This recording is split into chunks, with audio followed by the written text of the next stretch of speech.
नमस्ते. कालच आपल्या भाजप पक्षाकडून इच्छुक नगराध्यक्षपदासाठी मुलाखती झाल्या. मुलाखती दिल्या आणि मुलाखतीमध्ये अजून कॉन्फिडन्स वाढला.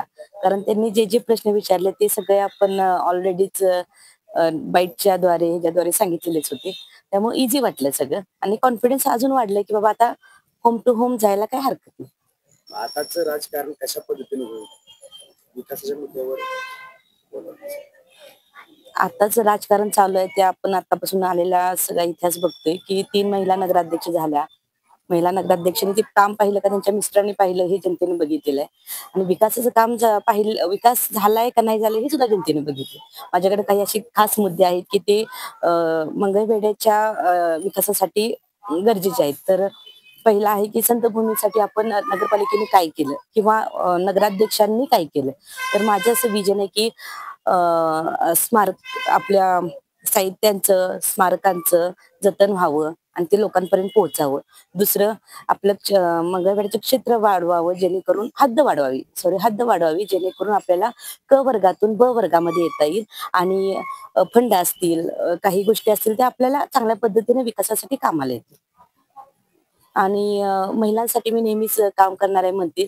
तर महिलांसाठी उद्योगधंद्याची उभारणी करायची आपल्याला. बचत गटाच्या माध्यमातून आपल्याला महिलांसाठी काम द्यायचं आहे. ज्वारीचं जसं मी म्हटलं मंगळवेढा ही ज्वारीची भूमी आहे. तर ज्वारीपासूनच बाय प्रॉडक्टसाठी काय करता येईल का हे बघायचं आहे.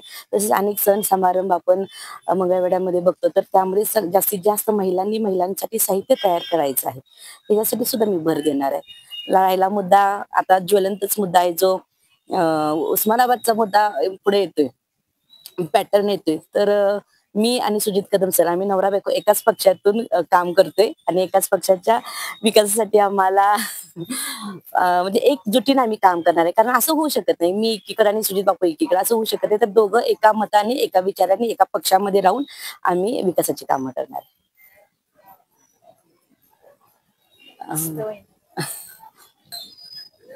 आणि राहिले बरेचसेच मुद्दे असे आहेत, की अजून काम केलं पाहिजे. म्हणजे प्रभागावाईज जर विचार केला, तर प्रभाग क्रमांक 10 हा मंगळवेढ्यामध्ये सगळ्यात मोठा प्रभाग आहे. तर तिथल्या अडचणी वेगळ्याच आहेत. तिथल्या गटारीचं पाणी अक्षरशः लोकांच्या दारापर्यंत गेलेलं आहे. तर तुंबलेल्या गटारी पहिला आपल्याला त्याच्यावर काम करावं लागणार आहे.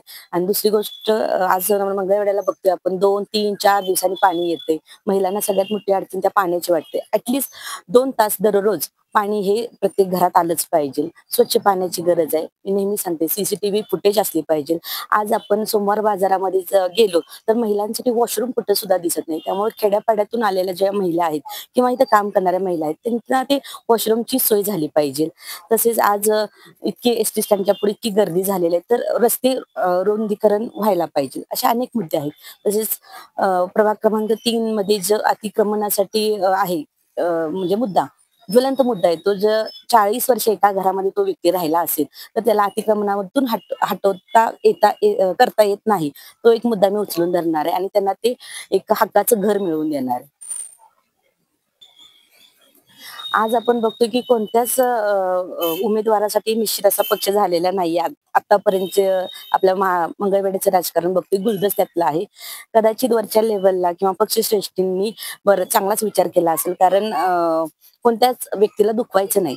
सगळ्यांना बरोबर घेऊन जाऊन आपल्याला विकासाचं करायचंय. त्यामुळे सगळ्यांना एक गुलदस्त्यातलं राजकारण म्हणता येईल मंगळवेढ्यासाठी. कारण तुम्ही आहे का नाही हे अगदीच ऑन द 11th आवरला आपल्याला सगळं कळणार. विरोधकाबद्दल काय वाटतं? विरोधकाबद्दल मला काय बोलायचंच नाही. कारण मला स्वतःबद्दल इतका कॉन्फिडन्स आहे, की मी ह्या मंगळवेढ्यामध्ये जर नगराध्यक्ष झाले, तर मी काय-काय करीन.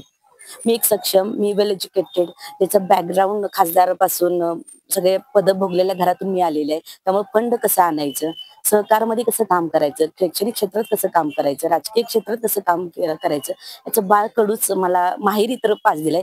आणि इथं बघता मी तुम्हाला पहिला पण सांगितलं, की आमची संस्था 75 वर्षाची जुनी संस्था आहे.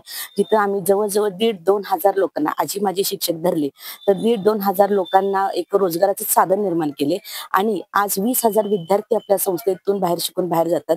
त्यांना सुद्धा एक सुशिक्षित नागरिक, एक सुजाण नागरिक बनवून आम्ही बाहेर सोडले. जेणेकरून ते त्यांच्या भविष्यासाठी मुलांसाठी त्यांचे शिक्षण उपयोगाला येईल. तसेच गाळ्यांच्या माध्यमातून छोटे छोटे उद्योग सुरू केलेत लोकांसाठी. मला जर नगराध्यक्ष पदाची संधी मिळाली तर माझ्या बाउंड्रीज वाढतील. MIDC मध्ये मुलांसाठी चांगली कामं करता येतील, महिलांसाठी चांगली कामं करता येतील आणि अजून अशा अनेक ज्या राहिलेल्या आहेत विकासासाठी गोष्टी त्या मी पूर्ण करून घेते गेल्या. आपण आज ही शिक्षण संस्था चालवत असताना जवळ-जवळ 750 ग्रँटेबल स्टाफ आपल्याकडे आहे. आपण शिक्षक आमदार होण्यासाठी सुद्धा एक चांगला रोल अदा करतोय इथं. तसेच पदवीधरसाठी सुद्धा आपलं योगदान खूप मोठं आहे. त्यामुळं भाजप पक्षाशी आणि आमचं नातं एक अतूट नातं झालेलं आहे. परवाच आपल्या सोलापूरमध्ये 100वर नाट्य संमेलन झालं. त्यामध्ये सुद्धा आपण चंद्रकांत दादा जेव्हा पालकमंत्री होते तेव्हा भरघोस अशी तिथं मदत केलेली आहे. मी नियामक मंडळ सदस्य महाराष्ट्रावर काम करत असल्याने मी माझं कर्तव्य समजते. परंतु अशा पद्धतीनं भाजप असेल, चंद्रकांत दादा असतील, मन्नासाहेब असतील, अनेक भाजप पक्षाच्या नेत्यांशी आपले चांगले संबंध पण आहेत.